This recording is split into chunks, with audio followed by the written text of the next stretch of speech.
السلام عليكم ورحمة الله. ازيكم يا بنات؟ عاملين ايه؟ النهاردة عاملين طبق زي العسل كده، طبق بدنجان بسم الله ما شاء الله. عملناه مش عايزة اقول لكم اكتر من 10 ثواني كان الطبق ده معمول. ما شاء الله عليه، ريحته جميلة قوي. يلا بينا بقى نشوف طريقة التحضير، وما تنسونوش في لايك وشير واشتراك في القناة. بحبكم في الله يا احلى متابعين. بسم الله الرحمن الرحيم. معايا هنا يا بنات بدنجانية، ابدأ اخرمها تخريمات كده. تمام. احطها بقى في صينيه في الفرن، احطها على البوتاجاز. المهم ايه انني هشويها. تمام. هنا البدنجانيه بتاعتنا اتشوت بقى يا بنات اهي.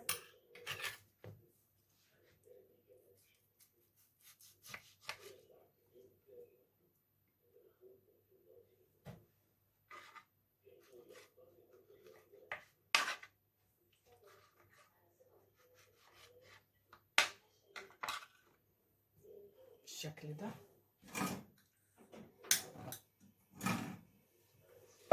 معايا هنا بقى طاسه على النار، نزلت فيها البصلايه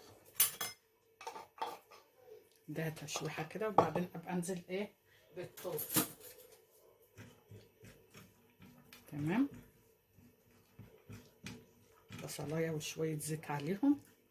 اكلايه كده حلوه قوي، هتبقى للعشاء، تبقى للفطار. انا هنا يا بنات عايزه البصلايه تدبل معايا بس، مش طبعا مش هحمرها. تمام. ابدا بقى انزل بقى بالثوم. وقت الثوم كده ده تشويحه.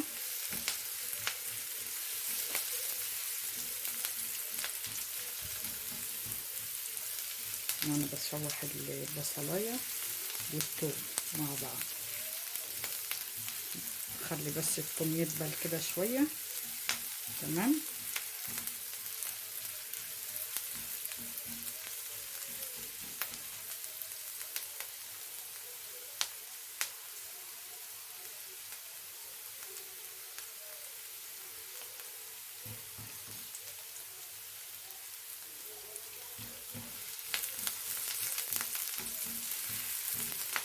هنا هو شوح البصل والثوم.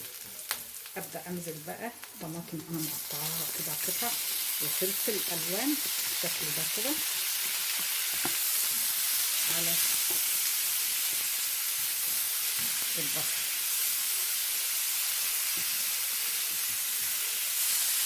بالشكل ده.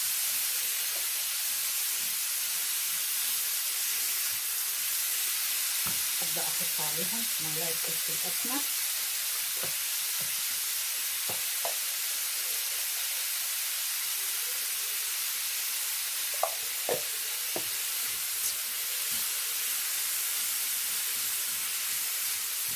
اسيبها كده تدبل بالخضار اللي انا حطيته. الخضار بتاعنا يا بنات دبل مع بعضه. تمام. ابدا بقى هنزل هنا بالباذنجان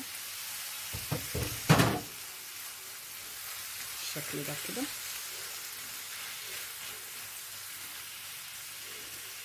انزل بقى بالتوابل، عباره عن معلقه كمون مع معلقه كزبره ناشفه ومعلقه شطه لو انت بتحبي الحاجه مشطشطه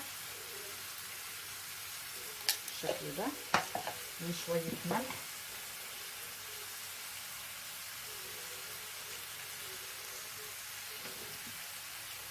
نقلبها كده مع بعضها.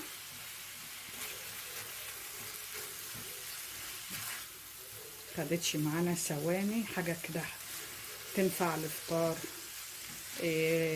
عشاء جنب الغدا برضو حلوه قوي.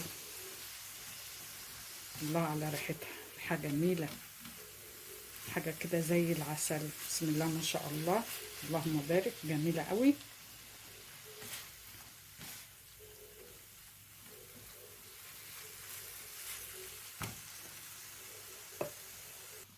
الوصفه بتاعتنا خلصت يا بنات، ما خدتش معانا ثواني، حاجه كده فاخر من الاخر.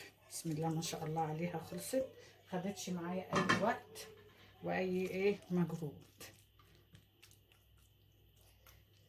ما شاء الله عليها الريحة، والله العظيم ريحة جميلة، ريحة كده تحفة، حاجة كده زي العسل.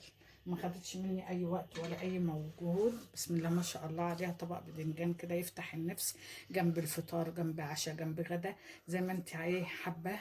بسم الله ما شاء الله عليه، حلو قوي. بدنجانية عملنا بيها حاجة تفتح النفس على الاكل، وسهلة وبسيطة.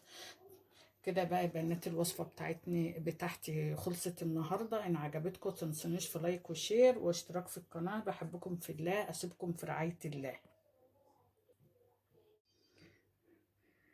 طبق بدنجان زي السكر. تعالوا مع بعض نشوف بقى يا بنات.